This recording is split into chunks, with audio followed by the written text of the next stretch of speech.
Welcome to our channel. Today we how to download Telegraf for Unified Infrastructure Metrics, quick tutorial step by step clearly. To download Telegraf for Unified Infrastructure Metrics, start by visiting the official Influx Data website. Navigate to the Telegraf download page. Select your operating system from the available options. For Windows users, click on the Windows link to access the installer. For macOS users, you can download Telegraf via Homebrew by entering the command in your terminal. Linux users should choose the appropriate package for their distribution. If you're using Debian or Ubuntu, download the .deb package. For CentOS or Fedora, opt for the .rpm package. Another option for Linux is to download the tar.gz file for manual installation. After downloading, locate the installer file in your Downloads folder. Run the installer by double-clicking on the file for Windows or using the command line for Linux.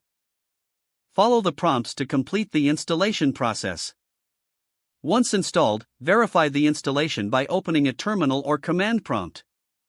Type the command Telegraf version to check if Telegraf is installed correctly.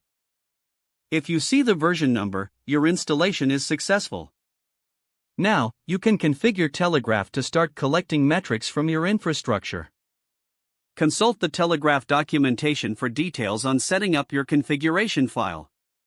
If the page does not load, refresh the browser or try again in a private or incognito window. Make sure you are using the correct email address, then retype it carefully to avoid small typos. If your password is not accepted, use the reset option and create a new strong password you can remember. Check your spam folder for verification or security emails, then complete any requested confirmation steps.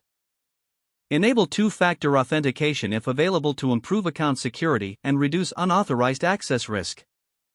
After signing in, review your profile details so your contact information and settings are accurate and current. If you see an error message, note it down and try again after restarting your device and internet connection. Log out when you finish, especially on shared devices, to keep your account and payment information secure. If the page does not load, refresh the browser or try again in a private or incognito window. Make sure you are using the correct email address, then retype it carefully to avoid small typos. If your password is not accepted, use the reset option and create a new strong password you can remember. Don't forget to like this video and subscribe to our channel for more step-by-step tech guides.